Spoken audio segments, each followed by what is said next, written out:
Bienvenidos una vez más a nuestro noticiario semanal de HM Televisión. En 2014, el sacerdote y exorcista mexicano de Ciudad Juárez, padre Eduardo Hayen, confesaba en su artículo Los orígenes cristianos de Halloween haber celebrado en multitud de ocasiones la llamada Noche de Brujas. Hasta aquel año nunca había pensado que celebrando dicha festividad daba culto al diablo o participase en un ritual satánico. Para él aquello solo parecía una diversión y recuerda cómo salía con sus amigos pidiendo dulces a sus vecinos. Ya siendo sacerdote, compartía la opinión mayoritaria mirando a Halloween como si tan solo se tratase de un fenómeno cultural de raíces cristianas relacionado con la víspera de Todos los Santos, en el que niños y adultos católicos podían participar por diversión, pero que debían evitar los temas relacionados con el mundo de lo oculto. Pero 11 años después, admite que su opinión ha cambiado. El exorcista aborda la relación y orígenes de Halloween con el llamado Samhain, una de las 4 celebraciones paganas de carácter anual en el antiguo mundo celta, que todavía hoy tiene lugar entre el 31 de octubre y el 1 de noviembre.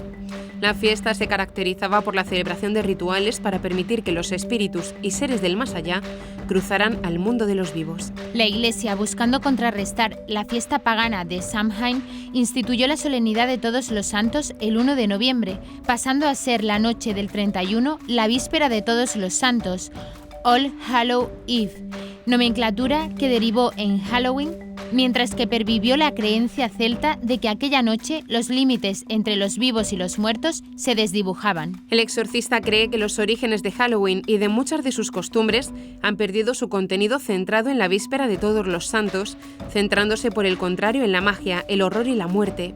Hoy Halloween se asocia a realidades oscuras como la brujería y el satanismo, y no se puede negar que esa noche proliferan los actos de blasfemia y sacrilegio contra la fe.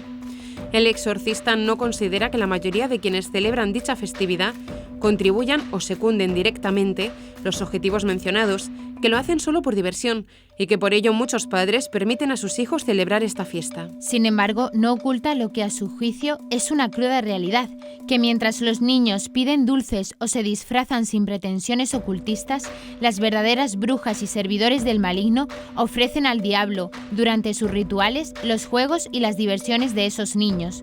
Detrás de la diversión hay una agenda oculta que trabaja para hacer avanzar el mundo de las tinieblas, agrega citando a la Asociación Internacional de Exorcistas. Celebrar Halloween de manera comercial es envolverse en menor o mayor grado en un halo de oscuridad y fomentar la curiosidad por el mundo de las tinieblas. Católicos, seamos prudentes y evitemos exaltar las sombras. No hagamos crecer la noche cuando en realidad lo que necesita el mundo es el esplendor de la luz de Cristo y de los santos, concluye el padre Eduardo. Comenzaremos con las noticias de interés internacional. Lituania, sexto Congreso Apostólico Mundial de la Misericordia en 2026. Corea, la Archidiócesis de Seúl presentó el programa de la JMJ 2027. Australia, tema del 14º Congreso Eucarístico Internacional de 2028. Estados Unidos, caída de la identificación trans. Pasaremos después a las noticias nacionales. Nuevo proyecto que quiere hacer frente a la soledad no deseada. Médicos acuden a la justicia contra el registro obligatorio de objetores al aborto. Reparar los pecados contra la Eucaristía. Y por último comentaremos algunas de las noticias más destacadas de la Santa Sede. El Vaticano reconoce las virtudes heroicas de una monja cisterciense española. El Papa León XIV concede indulgencia plenaria en santuarios de Schoenstatt. Audiencia general sobre el diálogo interreligioso. Monseñor Gintaras Grusas hizo una invitación a participar en el 6º Congreso Apostólico Mundial de la Misericordia, que tendrá lugar en la capital lituana del 7 al 12 de junio de 2026. Quiero invitarlos a participar. Este es el lugar donde Santa Faustina recibió sus revelaciones. Es el lugar donde se pintó la imagen de la Divina Misericordia y donde se encuentra el original, señaló el arzobispo de Vilna, Lituania. El evento se organiza en colaboración con el Dicasterio para la Nueva Evangelización. Se espera la participación de unas 5.000 personas y se abordará el tema de la misericordia en la acción, la misericordia en la oración y la misericordia en las palabras. También se tratará de los desafíos contemporáneos desde la perspectiva de la Divina Misericordia. Nuestro Congreso, añadió el arzobispo, aspira a crear un mundo donde la misericordia sea un principio rector tanto para las personas como para las comunidades. Vilna, conocida como la ciudad de la Divina Misericordia, por ser donde se creó la imagen original de la Divina Misericordia, acoge el Congreso para difundir el mensaje de la Divina Misericordia en el mundo. construimos la ciudad de la misericordia a través de nuestros actos de caridad, nuestros actos de amor a Dios y al prójimo, expresó Monseñor Grusas y concluyó: nos vemos en el Congreso de Vilna, la ciudad elegida por Dios para que, a través de Santa Faustina y el beato Miguel Sopoco, el mundo recuerde su misericordia. La Archidiócesis de Seúl, Corea del Sur, presentó el programa de la Jornada Mundial de la Juventud 2027, JMJ Seúl 2027, un encuentro de importancia histórica en una conferencia de prensa en la Universidad Católica de Seúl. No se trata simplemente de la presentación de un programa de actos, es una declaración de fe y esperanza, un compromiso solemne dirigido a los jóvenes del mundo y una sincera invitación a reflexionar juntos sobre el camino que la humanidad está llamada a recorrer como una sola familia guiada por Dios, afirmó el arzobispo de Seúl, Monseñor Peter Chung. Ánimo, yo he vencido al mundo, es el lema de la Jornada Mundial de la Juventud, JMJ, que volverá a Asia en 2027, con su 17ª edición internacional, que tendrá lugar en Seúl, capital de Corea del Sur, del 3 al 8 de agosto. Monseñor Paul Kyung-sang Lee, obispo auxiliar de Seúl, explicó que será un encuentro de importancia histórica porque se trata de la primera edición internacional de la JMJ que se celebra en una nación dividida, la primera en un país no cristiano y la segunda en Asia, después de Manila, Filipinas, en 1995. La Archidiócesis de Seúl anunció que los principales actos de la JMJ 2027 se desarrollarán en toda la ciudad capital y destacó 6 celebraciones entre los eventos principales: Misa de apertura, ceremonia de bienvenida con el Papa, Festival de la Juventud, catequesis, el Via Crucis y la Vigilia de la Juventud con la misa de clausura. El arzobispo de Seúl, Monseñor Peter Chung-sung Taek, presidirá la misa de apertura, a la que asistirán cardenales y obispos de más de 160 países, mientras que la ceremonia de bienvenida papal, el primer encuentro del pontífice con jóvenes peregrinos, combinará espectáculos culturales y artísticos. El coordinador general de la JMJ Seúl 2027 explicó que el Via Crucis será un momento profundo para que los jóvenes mediten sobre el sufrimiento de la humanidad y redescubran la esperanza y el coraje. El arzobispo de Sídney, Australia, Monseñor Anthony Fisher, compartió el tema elegido por el Papa León XIV para el Congreso Eucarístico Internacional de 2028, titulado «Este es mi cuerpo que será entregado por ustedes». Estas palabras, dijo el arzobispo Fisher, pronunciadas por Jesús en la Última Cena, no solo hablan de su pasión, muerte y resurrección y el don de la Eucaristía, sino también de la llamada al amor abnegado. La riqueza de este tema brindará innumerables oportunidades catequéticas, un culto enriquecido, un compromiso renovado con la promoción de las vocaciones al sacerdocio, la vida religiosa y el matrimonio, y un servicio más intencional a los pobres y vulnerables, dijo el arzobispo de Sídney. En su reciente viaje a Australia, el padre Corrado Maggioni, presidente del Comité Pontificio para los Congresos Eucarísticos Internacionales, confirmó el tema.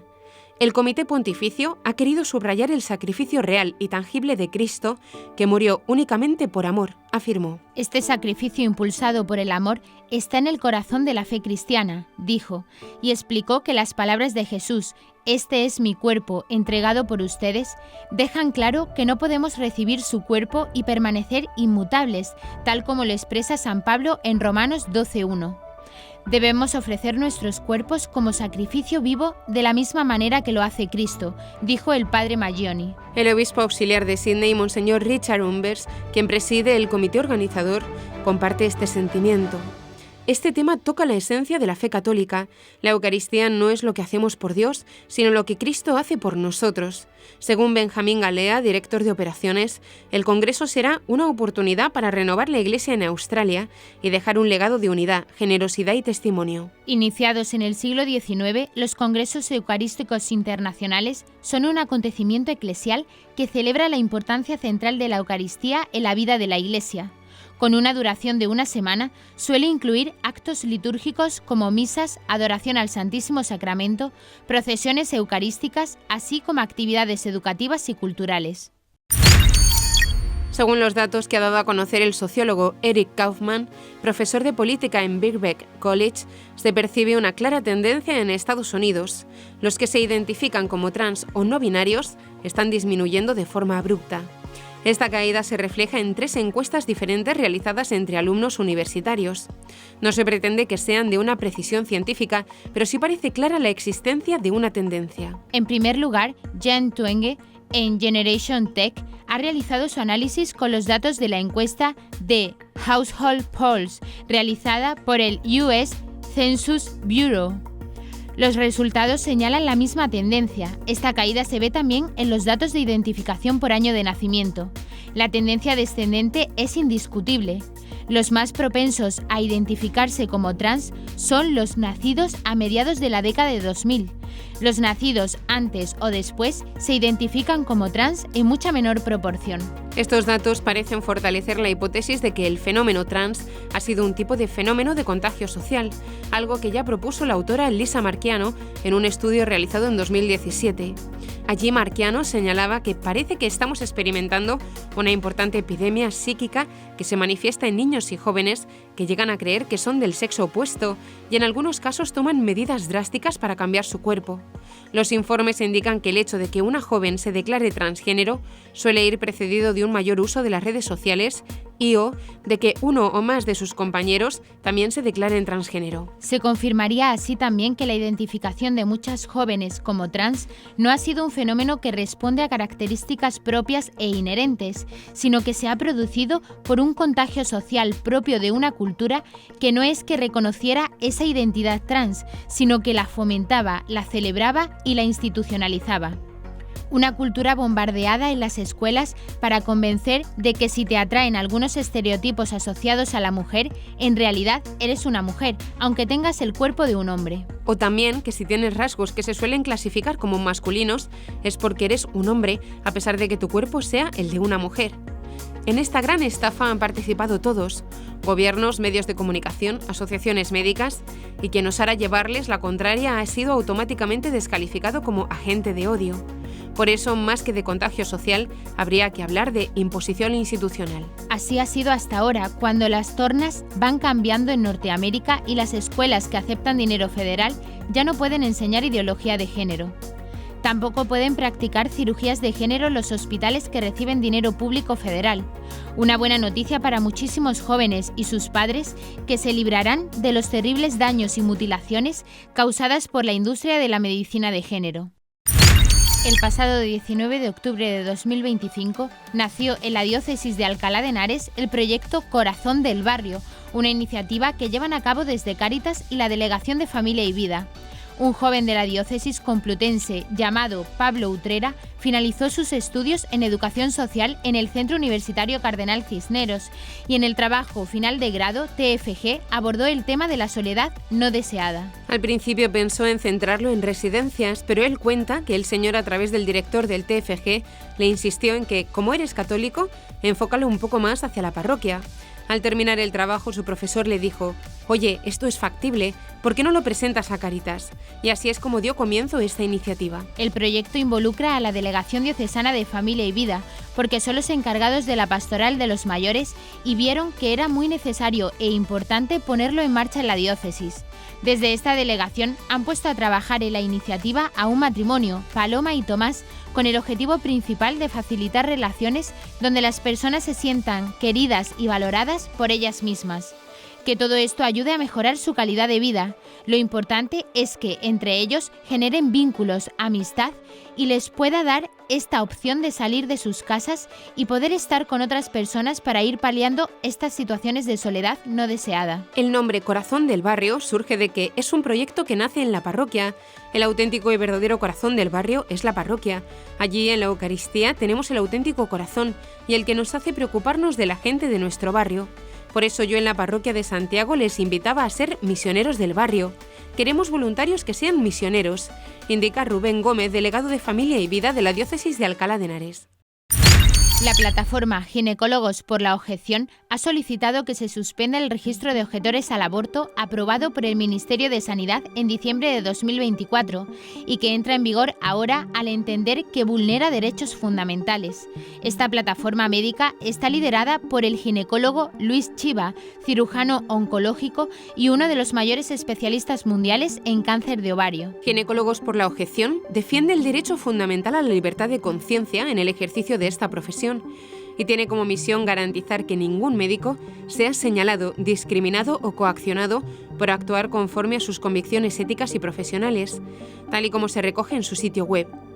Mediante la representación letrada de la Fundación de Abogados Cristianos, han solicitado a la Sala de lo Contencioso Administrativo de la Audiencia Nacional medidas cautelarísimas para pedir la suspensión del registro de objetores del aborto. Para la presidenta de Abogados Cristianos, Polonia Castellanos, el registro convierte en sospechosos a los médicos por motivos ideológicos y busca silenciar y estigmatizar a quienes no se pliegan a la ideología oficial, vulnerando la Constitución y los tratados internacionales de derechos humanos. En diciembre de 2024, el Ministerio de Sanidad, a través del Consejo Interterritorial del Sistema Nacional de Salud, aprobó la creación del registro que afecta a médicos especialistas en ginecología y obstetricia, anestesiología y reanimación, medicina familiar y comunitaria, enfermeras y enfermeros y matronas.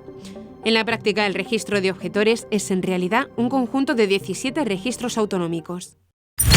El obispo de Alcalá de Henares, Monseñor Antonio Prieto Lucena, ha escrito una carta pastoral a todos los diocesanos de Alcalá, haciendo referencia a la bendición que supone que en las parroquias de la diócesis estén surgiendo cada vez más nuevas iniciativas de adoración eucarística. La carta, fechada el 28 de octubre, dice que nuestra santidad personal y nuestra vitalidad apostólica dependen de nuestra relación con la Eucaristía celebrada y adorada. Si ponemos la Eucaristía en el centro, tendremos vida y la tendremos en abundancia. En cambio, si descuidamos nuestra vida eucarística, tendremos anemia espiritual. Será muy difícil que podamos vencer las tentaciones y el cansancio y nos iremos precipitando inevitablemente en la mediocridad y la tibieza. Por otra parte, el obispo hace referencia a los abusos cometidos contra la Eucaristía y expresa que causa mucho dolor que la Eucaristía sea tratada con poca reverencia o, lo que es todavía peor, que se cometan sacrilegios.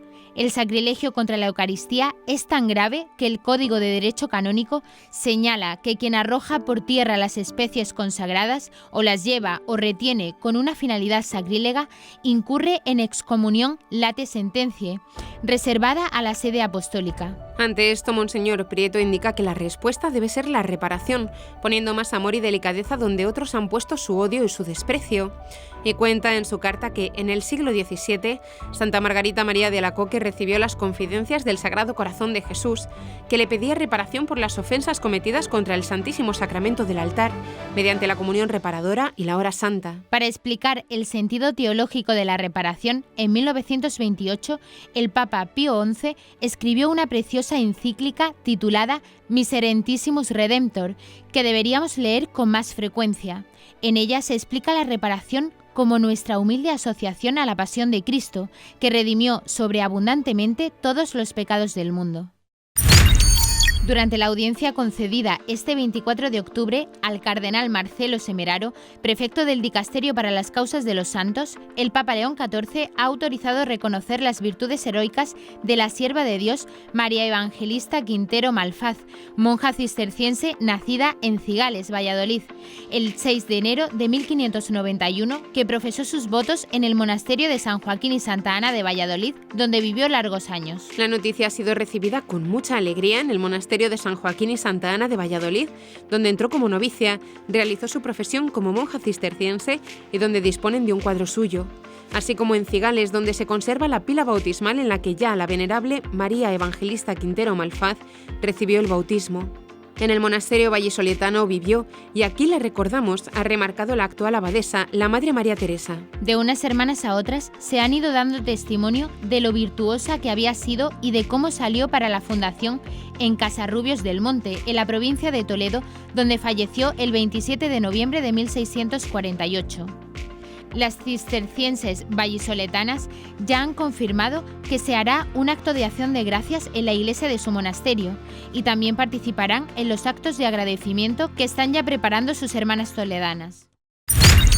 Con ocasión del centenario del Instituto Secular de las Hermanas de María de Schoenstatt, el Papa León XIV concedió indulgencia plenaria a quien visite el santuario original en Alemania, es decir, todos los santuarios de Schoenstatt y las iglesias y capillas bajo la responsabilidad de esta comunidad.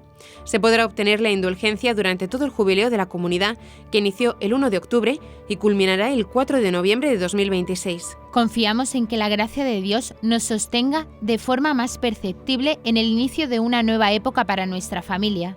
Para nuestra comunidad, este don de la indulgencia en nuestro año jubilar es una invitación de Dios por medio de la Iglesia para una purificación más profunda de nuestro corazón, indica la web de Schoenstatt. El decreto de la Penitenciaría Apostólica de la Santa Sede dice que la indulgencia se dirige a los miembros del Instituto y a todos los fieles que, movidos por el arrepentimiento y por el amor, se unen a los objetivos espirituales del año jubilar 2025.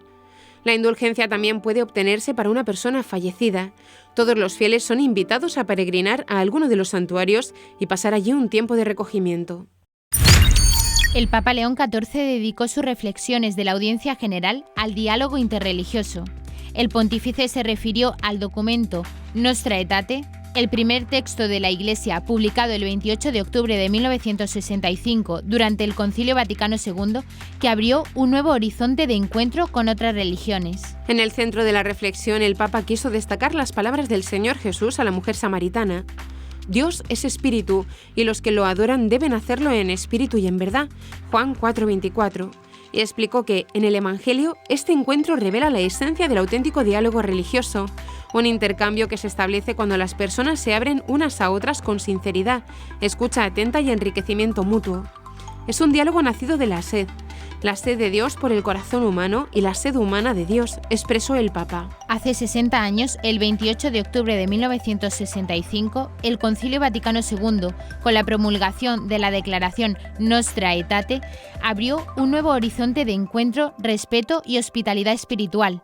En particular, dijo León XIV, no hay que olvidar que la primera orientación de Nostra Aetate fue hacia el mundo judío, con el que San Juan XXIII quiso restablecer la relación original. Por primera vez en la historia de la Iglesia debía tomar forma un tratado doctrinal sobre las raíces judías del cristianismo, que representara un punto de no retorno en el plano bíblico y teológico. El Papa también recordó que hace 60 años Nostra Aetate trajo esperanza al mundo que salía de la Segunda Guerra Mundial. Hoy estamos llamados a refundar esa esperanza en nuestro mundo devastado por la guerra y en nuestro entorno natural degradado. Colaboremos porque si estamos unidos todo es posible. Hagamos que nada nos divida. Finalmente, invitó a todos los presentes a realizar juntos un momento de oración. Detengámonos un momento en oración silenciosa. La oración tiene el poder de transformar nuestras actitudes, nuestros pensamientos, nuestras palabras y nuestras acciones, concluyó el Santo Padre. Y hasta aquí nuestro informativo semanal. Esperamos que haya sido de su agrado.